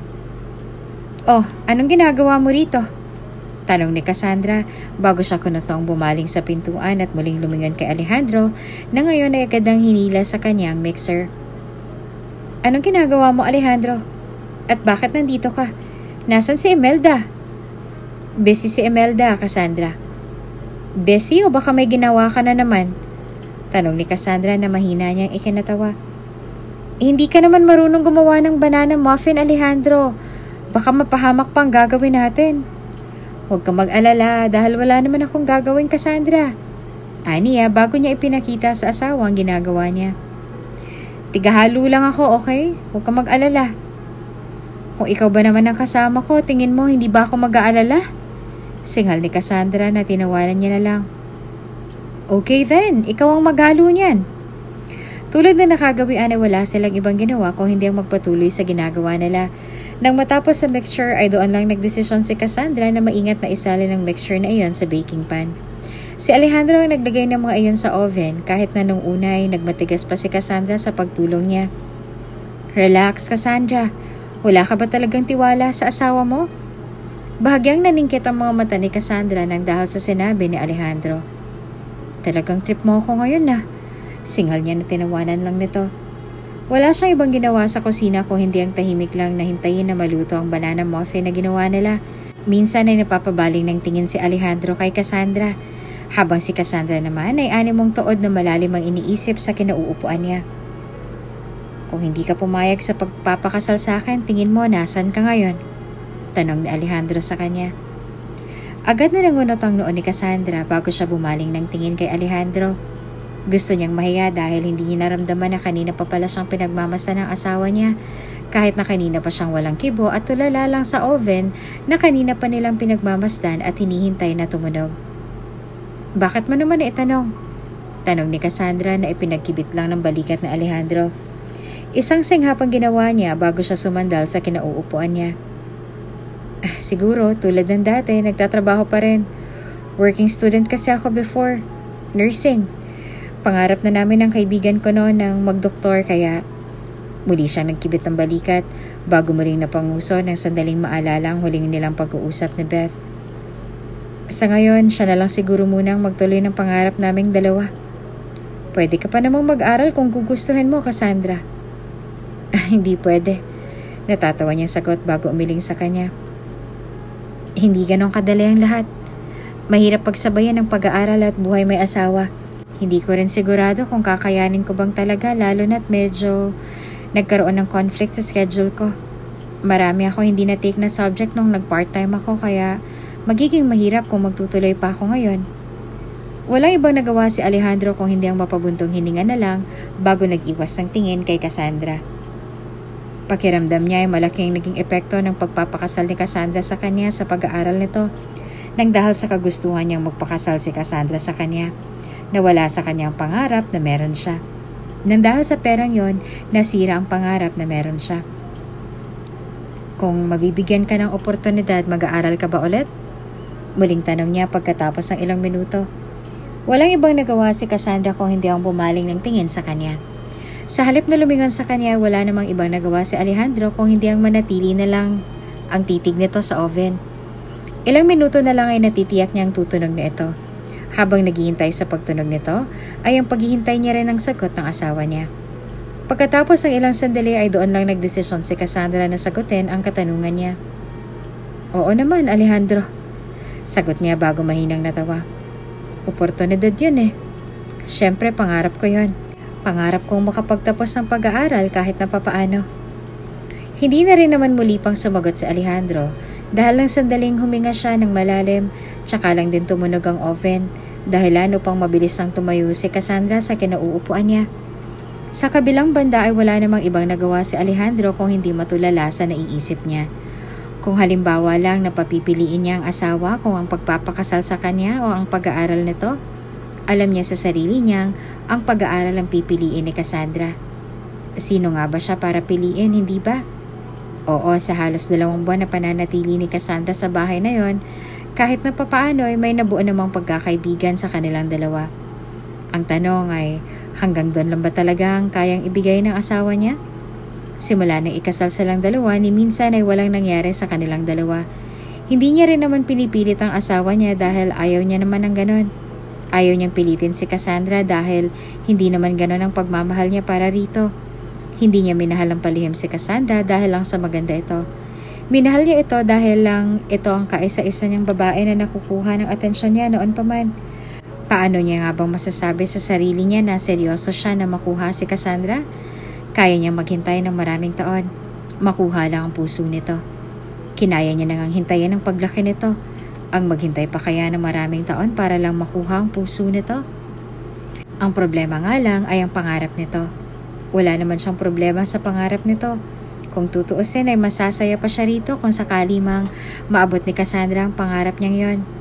Pero paano kung maging kapalit ng pangarap na yon ng asawa niya ay ang nabuong pagkakaibigan at nararamdaman nila sa pagitan nilang dalawa? Kakayanin niya nga bang pakawalan ng asawa niya para lang sa pangarap na yon? Ouch! Agad na napabalikwa sa pagkakaupo si Alejandro nang marinig niya ang pagdaing ni Cassandra. Kasabay nito ay ang pagkalabog ng tray na dala niya dahilan upang kumalat din sa sahig ang mga banana muffins na pinaghirapan nila ng halos 2 oras kanina. Anong nangyari? Gulat na sabit ni Alejandro bago siya nagmamadaling lumapit kay Cassandra. Mabilis siyang kinuha ang mga kamay ni Cassandra na ngayon ay bahagya ng namumula. Halos mapadaing ang asawa niya nang dahil sa sakit at hapde. Ngunit mas nadaig pa rin sa kalooban ni Cassandra ang gulat sa nangyari at sa reaksyon ni Alejandro sa harap niya ngayon nang dahil sa nangyari. Aminin niya man o sa hindi, sa halos 2 buwan niyang pananatili sa bahay kasama nito, ay hindi niya maitatangging may kung ano nang nabuo sa dibdib niya ngayon para sa asawa niya. Nagugustuhan niya na nga ba ito ngayon? Paano siyang magugustuhan ito kung nasa ganitong sitwasyon sila ngayon? Alam niya na hindi naman siya papatulan ni Alejandro. Kaya naman matagal niya na ring tinanggal sa isip at sa puso niya lahat ng nararamdaman niya para sa asawa. Nilinaw na rin naman iyon sa kanya ni Alejandro noong una pa lang na sa papel lang sila kinasal, kaya naman natitiyak niya na malabo ring mahulog si Alejandro sa kanya. Hindi rin siya pwedeng mahulog dito dahil contract marriage lang ito. Nakasaad sa kasulatan nila na kahit na anong mangyari, walang dapat na mahulog sa isa sa kanila dahil hindi naman permanente ang kasal na to. Hindi rin naman niya alam na mauuwi sa ganito ang lahat, kaya naman hindi niya naiwasang sisihin ang sarili. Mas lalo lang din lumala ang nararamdaman niya sa asawa nang sandaling makita niya ang itsura nito ngayon. Bakas ang pag-aalala sa itsura ni Alejandro habang nakatitig sa namumula niyang mga daliri. Kaya naman hindi niya naiwasang mapanguso na lang. Bahagya ring namula ang mukha niya lalo na nang magdesisyon sa Alejandro na ilapit ito sa labi niya upang hipan na ikinabawas naman ang kirot nito. Masakit pa ba, Cassandra? Tanong nito na marahan niya namang inilingan. Hindi ba sinabi ko sa'yo na mag-iingat ka? Hindi ordinaryong oven yung ginagamit mo. Kaya minsan hindi rin magandang magmagaling. Ano bang pagmamagaling ang sinasabi mo, Alejandro? Singal ni Cassandra bago niya nakangusong binawi ang sariling kamay na ikinakunot naman ng noo ni Alejandro. Bahagya siyang lumuhod sa sahig upang damputin ang mga banana muffins na nasayang nang dahil sa hindi niya pag-iingat kanina. Sayang naman ang lahat ng to kung itatapon ko. Hindi ko tuloy maipagmamayabang sa'yo kung ano ngang natutunan ko rito sa bahay mo. Hindi naman ako contaminate ang pagkain kapag nahulog sa sahig. Pwede pa yan, Cassandra. Sabit ni Alejandro bago siya kumuha ng isa at kinagatan sa mismong harap ni Cassandra nang walang halos pag-iinarte. See? Okay naman ang pagkahurno. Nasobrahan ka lang sa asukal. Anong sobra? Tikman mo nang malaman mo. Sabit ni Alejandro bago niya sinubo kay Cassandra ang muffin na kinagatan naman ito. Tama ako, hindi ba? Marahang bumaling si Cassandra kay Alejandro. Medyo matangkad si Alejandro kaya naman kinailangan pang tumingala ni Cassandra sa kanya para lang magsalubong ang mata nilang dalawa. May kung anong elektrisidad ang dumaloy sa kanila nang sandaling mag-cross ang mata nilang dalawa. Magkasabay rin na uminit ang mukha nila kaya naman nang magkaroon ng pagkakataon si Cassandra, hindi na siya nagdalawang isipan na tumayo at nagpaalam sa kanya na lihim namang ikinanguso ni Alejandro. Sa mga sumunod na araw ay tila ba nagpatuloy lang ang ganong klase ng relasyon nila sa isa't isa. Para bang nailang din si Cassandra kaya naman hindi na rin siya gaanong lumalabas ang kwarto niya. Hindi tulad noon na madaling araw pa lang ay nasa hardin na siya at nagbubunot ng mga damo. Kasama ng mga hardinerong nagtatrabaho roon sa mansyon. Natatakot din si Cassandra dahil tila ba hindi niya alam kung anong ikikilos niya kapag naririyan si Alejandro at nakaabang sa kanya. Sa kabilang banda ay hindi naman siya gaanong hinahanap ni Alejandro, lalo na at alam niya namang busy ito sa trabaho. Oh, kamusta ka na sa trabaho mo, Cassandra? Okay ka lang ba dyan? May isang taon nang nakalipas simula nang mangyari ang lahat. Habang tumatagal ang panahon, mas lalo lang ginugusto ni Cassandra na makatakas sa lugar na yon. Natatakot siya. Hindi dahil kay Alejandro. Natatakot siya para sa sarili niya dahil natitiyak niyang kaunting galaw na lang ni Alejandro, alam niyang mahuhulog na siya rito. Hindi niya alam kung may sasaluba sa kanya o ano. At iyon ang ikinatatakot niya. Alam niya kasi na walang responsibilidad si Alejandro sa kanya. Baka nga maging ito pa'y tinitiis na lang siya at hindi niya lang masabi dahil naaawa siya sa kanya. Gusto ko nang umuwi at mag-aral. Aniya sa sarili, kasabay ng pagdaloy ng luha sa mga mata niya. Gusto ko nang umuwi, Beth. Para bang nagsisisi na ako na nagpunta pa ako rito. Anong balak mo niyan? Tanong ni Beth sa kanya dahilan upang marahan niyang punasan ng mga luha sa mga mata niya. Dito ka na lang kasi maghanap ng trabaho, Cassandra. Ilang beses ko nang sinabi sa'yo yun, hindi ba? Kung hindi talaga makapaghintay ang matanda na yan na makapagbayad kayo ng mga magulang nyo, then akong iharap mo sa kanya at nang mabigyan ko ng leksyon yan. Hindi naman porket ganong kalaki ang utang nyo, ibig sabihin nun ay pwede ka nang gipitin ng hayop na yan. Beth, ano ba baka may makarinig sa'yo rito ng mga katrabaho ko? Wala akong pakialam, tangina niya. Akong harapin niya at kaming dalawang magdutuos. Bago pa man may masabing masama si Beth, mabilis niya nang pinatay ang tawag nito bago siya nagdesisyong tahimik na yumuko at lumuha sa pwesto niya. Wala siyang ideya na nasa likuran ng pintuang yon si Alejandro at nakikinig na ngayon sa mga hagulhol niya. Wala siyang ibang nagawa kung hindi ang tahimik lang na tumalikod sa pintuan bago siya nagdesisyong bumuntong hininga at tahimik na pinagmasdan ng cake na binili niya para sa dalaga. Kay Imelda niya nalaman na ngayon ang kaarawan ng asawa niya. Nakumpirma niya iyon sa marriage contract na kopya niya. Kaya naman bago pa man magtampo si Cassandra dahil nakalimutan niya ang kaarawan nito, nagdesisyon na siyang bumili ng cake upang sorpresahin sana ito sa kwarto niya. Sa halip na sorpresahin niya ito ay siya mismo ang nasorpresa nang marinig niya ang mga hinaing nito. Hindi niya na kaya. Bakit hindi niya sinabi sa akin? Hindi ba ako naging mabuting asawa sa kanya? Malungkot na bulong ni Alejandro sa isip niya. Sa bagay, wala siyang karapatan na utusan si Cassandra na mahalin siya pabalik. Una pa lang, ay alam niya na ganito ang mangyayari. Ngunit anong ginawa niya? Umasa pa siya. Ganito ba talaga ang paghihintay? Nakakaburyo? Pinatawag mo raw ako, Alejandro? Hindi, tulad kanina. Ay hindi nagaanong mugto ang mga mata ni Cassandra. May ngiti ring nakaukit sa mga labi nito nang sandaling umupo siya sa sun lounger. Naroroon sila sa poolside. Sa gilid ay naroon ang cake na hanggang ngayon ay hindi niya pa rin sinisindihan. Bawas ng kandila nito pero hindi iyon agad napansin ni Cassandra dahil sa sobrang dilim sa gawin nila. Tanging ang lampara lang na nasa gilid ang nagsisilbing ilaw nila sa malamig na gabing yon. Hindi mo naman sinabi sa akin na birthday mo. Nangingiti niyang sambit kahit na nagmistulang peke ang ngiting iyon sa harap ni Cassandra. Bumili nga pala ako ng cake para sa'yo. Strawberry nang binili ko. Mukha namang hindi mo type ang chocolate so yan na lang ang pinili ko. Sana magustuhan mo, Cassandra. Salamat sa cake. At sana hindi ka na nag-abala pa, Alejandro. Sagot ni Cassandra sa kanya. Bahagyang nagtagal ang tingin ni Alejandro sa kanya.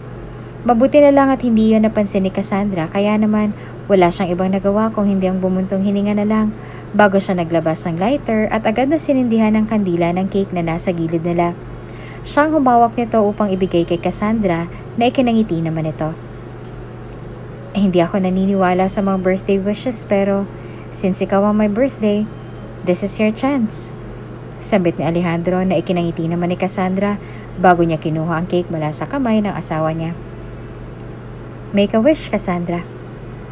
Ilang segundo niya pa munang tiningnan ng mata sa mata si Alejandro bago siya nagdesisyong pumikit at humiling sa sarili niya.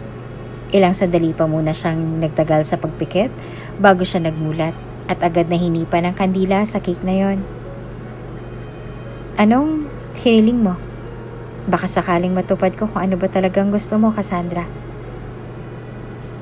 Hiniling ko na sana. Aniya bago bumuntong hininga at nagbaba ng tingin sa kinauupuan niya.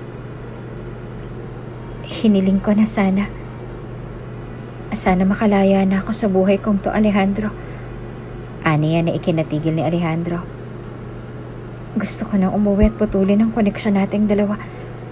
Hindi ko na kaya makisama pa sa'yo. Pasensya ka na. Hindi mo naman kailangang humingi ng tawad, Cassandra. Sagot ni Alejandro sa kanya bago nag-iwas ang tingin sa dalaga. Bukas na bukas ay ipapahatid kita sa driver ko pabalik sa bahay ninyo. I'm sorry. You don't have to say sorry, Cassandra, please. Sabit niya bago tumawa ng peke at bumuntong hininga. Your wish is my command, Cassandra. Magmula ngayon, tapos ng kontrata nating dalawa. Dagdag pa ni Alejandro bago siya tumayo sa kinauupuan niya at marahang naglakad palayo nang nakapamulsa. Sinubukan niyang maging matatag at piliting huwag umiyak ngunit hindi pa man siya nakakapasok sa bulwagan, agad nang lumandas ang muluha sa mga mata niya. Tulad ng pangako ni Alejandro kay Cassandra, kinabukasan ay inutusan niya ang driver na ihatid sa Cassandra pabalik sa bahay nito. Hindi na rin siya muling nagpakita pa sa asawa dahil natitiyak niya kung sakali mang muli niya makikita ang mukha nito, baka nga hindi niya na mapigilan ang sarili niya tuluyan ng lumuhod sa harapan nito upang makiusap. Upang makiusap na wag nang umalis at mangako na lang sa asawa na babaguhin niya kung anumang ugali niya na kinaayawan ni Cassandra sa kanya nung una pa lang. Hinatid niya ng tingin si Cassandra mula sa kwarto niya sa ikalawang palapag. Nakita niya pa si Cassandra na malungkot na ngumiti sa kabuuan ng bahay bago niya ito nakitang bumuntong hininga at tuluyan na nga umalis sa lugar na yon kasama ng mga maleta niya. Sa mga sumunod na taon ay hindi naging madali ang buhay ni Alejandro, na hindi na rin naman pumasok sa isip niya ang mag-asawang muli dahil para sa kanya, wala nang masihigit pa kay Cassandra. Wala na rin naman siyang pamilya kaya naman kahit na bumuo siya ng sariling kanya, alam niyang hindi na rin niya maibabaling ang atensyon niya sa mga ito. Pera na lang kung si Cassandra ang kasama niyang bubuo ng pamilya ang gusto niya. May 10 taon na nakalilipas simula nang umalis si Cassandra sa poder niya. Wala siyang alam at kaide-ideya kung nasa na nga ba si Cassandra ngayon. Hindi na rin naman pumasok sa isip niya na pasundan ito o kamustahin man lang dahil para saan pa ba. Sana lang talaga ay nagawa niyang abutin lahat ng pangarap niya ngayon. Mahina niyang bulong sa sarili habang wala sa sariling nagmamaneho. Ang hindi alam ni Alejandro ay isa ng ganap na doktor si Cassandra ngayon. Naglagay siya ng 5 milyong piso sa bank account ni Cassandra nang sandaling umalis siya sa poder ni Alejandro. At yun ang ginamit ng asawa niya para mapatustusan ang pag-aaral niya. Ngayon na isa na siyang ganap na doktor, isa na lang ang naglalaro sa isip niya. Taraya! Sambit agad ni Beth nang sandaling mag-clear sila ng araw na yon. Grabe yung nangyari sa pamilyang sinugod dito kanina, no? Nakita mo ba yon? Food poison daw, sabi yung sanhe. Ang akala nga nila bagong sakit na naman. Natatawang sambit ni Beth bago siya umiling. Hindi naman sumagot si Cassandra sa kanya kaya naman wala siyang ibang nagawa kung hindi ang sikuhin ito na halos ikatalon pa nito sa gulat.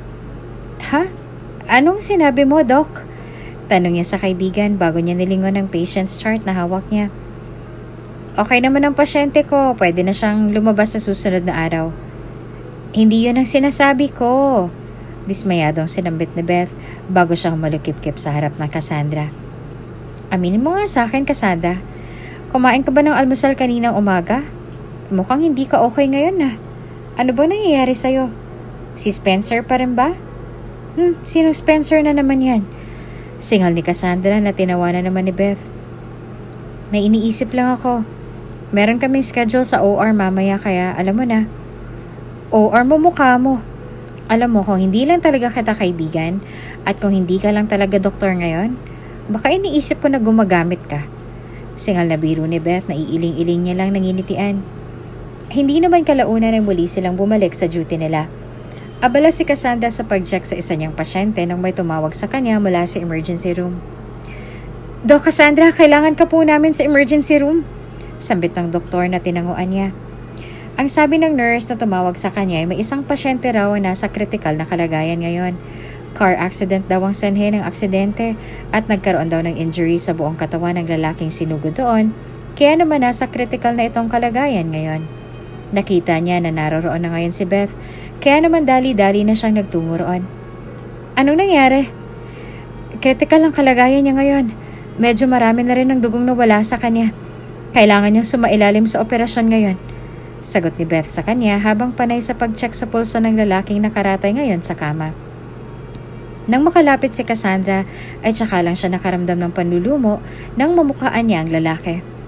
Kahit na marami itong sugat sa muka, hindi pa rin iyon naging dahilan upang makalimutan niya ang lalaking pinakasalan niya at nagpabaon ng 5 milyon sa account niya noon. Ano? Aniya bago siya tumikim ng sandaling manginig ang boses niya sa pagkabigla. Ano pa ginagawa niyo ngayon? Dalhin niyo na siya sa operating room. Dok, kailangan po namin ng sagot mula sa mga kapatid or kamag-anak niya. Wala pa pong dumarating hanggang ngayon. Sinong nagdala sa kanya dito kung ganon? Mga nakasaksi lang po sa aksidente kanina. Sagot ng nurse dahilan upang mapasabo na lang siya sa noo niya. Kailangan po kasi talaga ng perma bago po dumaan sa operation. Hindi po siya pwedeng isailalim ng walang authorization mula sa kamag-anak o asawa man lang. Bahagyang natahimik si Cassandra bago siya paulit-ulit na nagpabalik-balik sa kinatatayuan niya. Ilang minuto pa silang nagtagal sa posisyong yon bago siya nagdesisyong humakbang patungo sa kanila. Ako na mag-oopera sa kanya, kahit na walang consent ng pamilya niya. Anunsyo niya dahilan upang mapabaling ang lahat ng nurses at doktor na naroroon. I'm his ex-wife, dagdag niya pa. Bahagyang nagitla ang lahat ng naroroon at kasama na roon si Beth na sobrang gulat ay bahagya pang napaatras sa kinatatayuan niya habang nanlalaki ang mga matang nakatitig kay Cassandra. You're his what? At saka ko na lang ipapaliwanag sa iyo, please. Aniya sa kaibigan bago siya lumingon sa mga nurse na naroroon. Prepare the operating room, now! Nanalabo pang mga mata ni Alejandro nang sandaling gumising siya mula sa pagkakatulog. Nang dahil sa labis ng pagkalasing ng mga oras na yon, ay hindi niya na namalayang matindi ang pinsala ng aksidenteng kinasangkutan niya.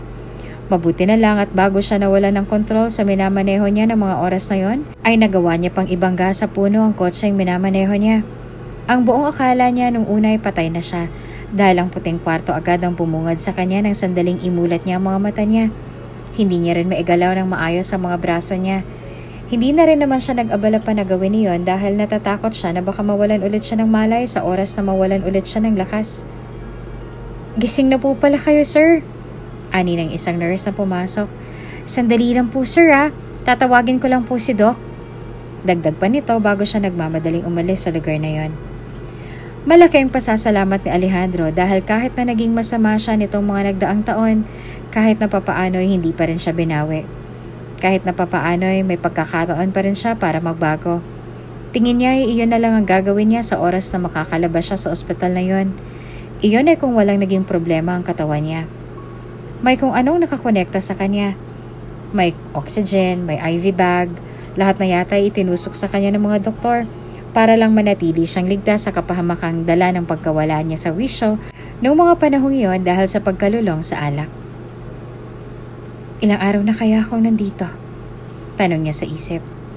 Agad siyang natigil sa pag-iisip ng kung ano nang bigla na lamang bumukas ang pinto ng kwarto niya. Agad na nalaki ang mga mata niya na kahit na nangihina ay hindi pa rin iyon naging dahilan upang iiwas niya ang tingin sa babaeng pumasok.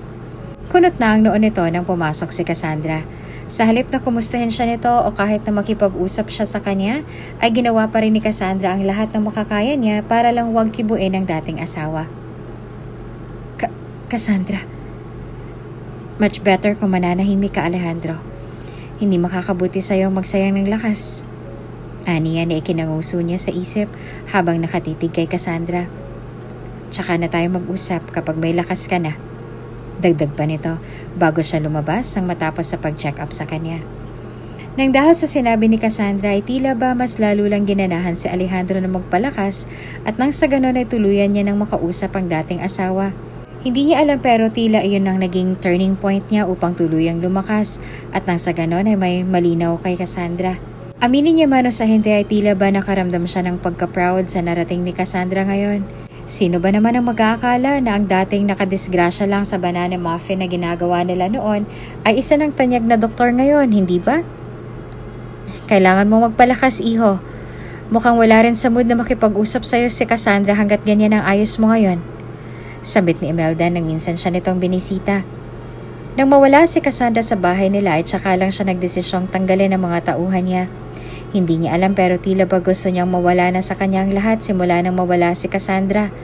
Sa kabutihang palad, ay may nagawa namang mabuti ang pagsisante niya sa mga dati niyang kasambahay may 10 taon nang nakalilipas.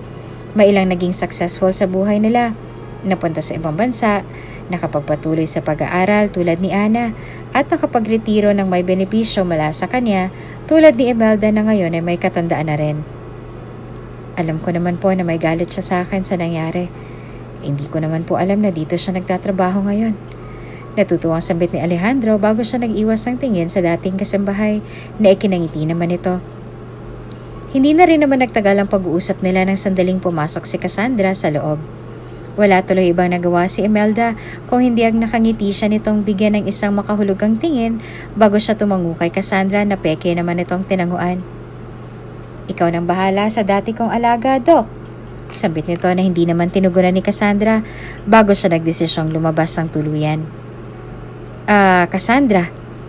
Hindi niya pa man natatapos ang sasabihin niya ay mabilis na siyang nilapitan ni Cassandra upang suntukin sa balikat na ikinapalahaw niya naman sa sakit nung una. Pakiramdam niya ay naputo lahat ng tahi niya sa ginawa ni Cassandra sa kanya nang makalapit siya rito.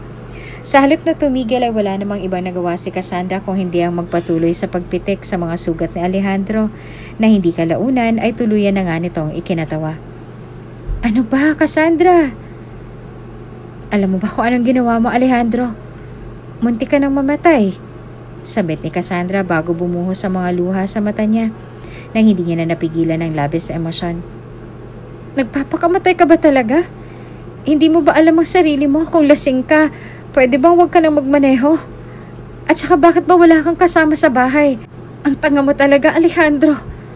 Bahagyang natawa sa kanya si Alejandro bago niya hinawakan ang mga braso ni Cassandra at agad na hinilang dating asawa palapit sa kanya upang mayakap na hindi naman ito nilabanan pa.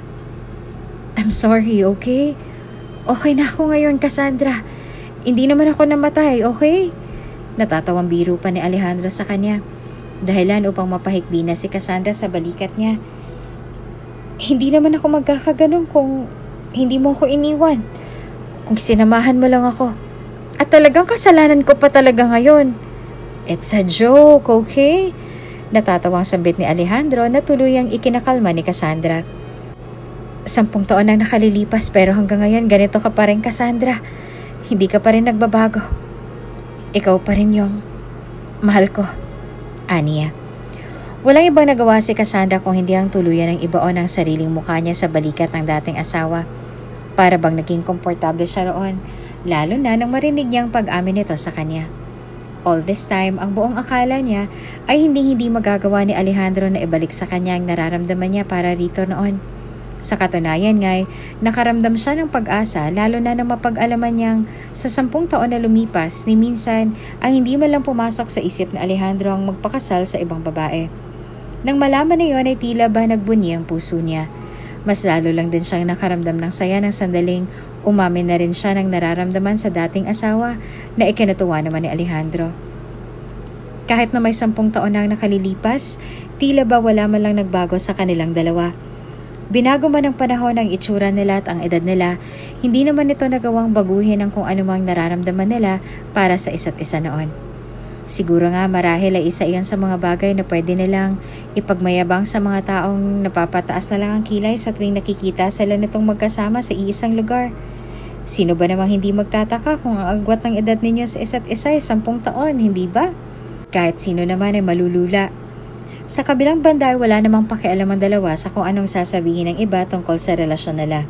Ang importante lang para sa kanila ngayon ay ang isa't isa at ang relasyong meron sila mula noon hanggang ngayon. Ginawa ni Alejandro ang lahat ng makakaya niya upang mapabilis ang paggaling niya at nang sandaling bigyan na nga siya ni Cassandra ng go signal, tsaka lang siya nagdesisyong umalis ng ospital. Si Imelda ang sumama sa kanya sa bahay hanggang sa tuluyan na nga siyang gumaling. Sa katunayan nga'y nahihiya pa siya dahil sa edad nito. Nagawa pa siya nitong tulungan kahit na kung tutuusin ay wala na rin naman siyang responsibilidad sa kanya. Hindi totoo yan, iho. Tinuring na kitang anak eh. Mahihiya ka pa ba sa akin? Natatawa nitong biro na ikinangiti na lang ni Alejandro.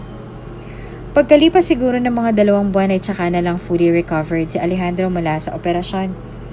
Hindi rin naman siya nagsayang pa ng oras dahil ng sandaling umayos ng pakiramdam niya, tsaka siya nagdesisyong mag-umpisa na sa panliligaw kay Cassandra na ikinanguso na lang nito sa tuwing papaabutan niya ito ng bulaklak sa mga kasama niya sa ospital.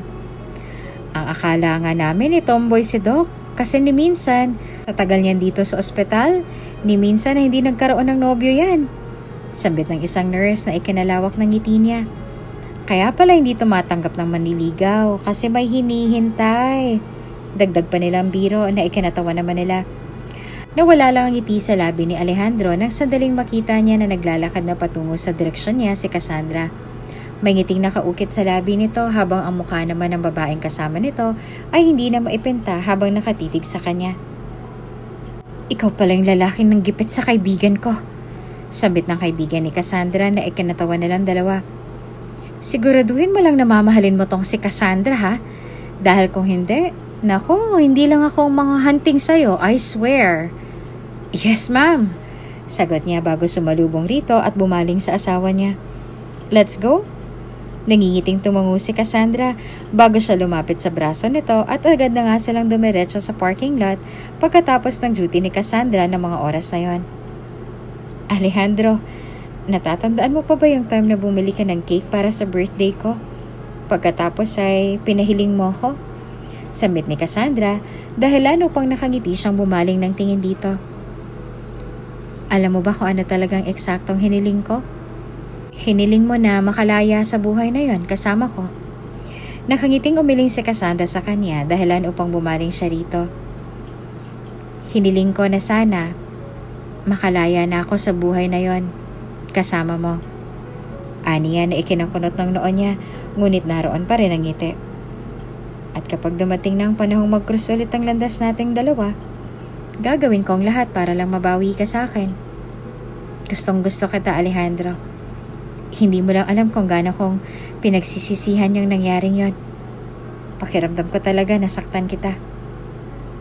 Iyong sakit din naman na yun ang dahilan kung bakit naririto pa rin tayo hanggang ngayon. Sambit ni Alejandro bago humarap sa kanya at tuluyan nang yakapin ng dalaga na ikinangiti naman ito. Akin ka na magmula ngayon at pakakasalan kita ulit. This time, hindi na sa papel. This time, ihaharap na kita sa altar. Sabay tayong hihiling at mangangako sa kanya, Cassandra. Sabay nating hihilingin sa kanya na bigyan niya tayo ng maraming anak tulad ng gusto ko. Hindi mo na kayang gawin yon dahil 40 ka na. Biro ni Cassandra na ikinangiti ng malawak ni Alejandro. Hindi mo na kayang 10. Kaya ko kung paulit-ulit nating susubukan.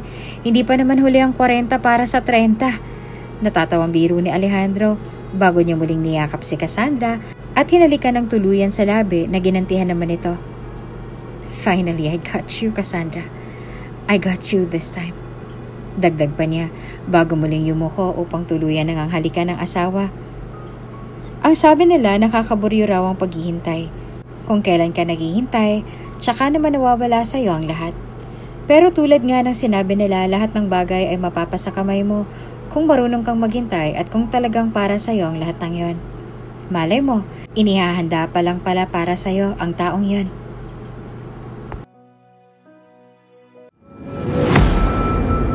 Kung bago ka pa lang sa channel na ito, Ate Jane TV, huwag kalimutang pindutin ang notification bell and subscribe button. Sana po hindi naman malaking abala sa inyo ang pagpindot ng subscribe button dahil ang kapalit po nito ay ang pagsuporta para makapag-produce ng mga libreng stories sa mga channels ni Ate Jane. Maraming salamat!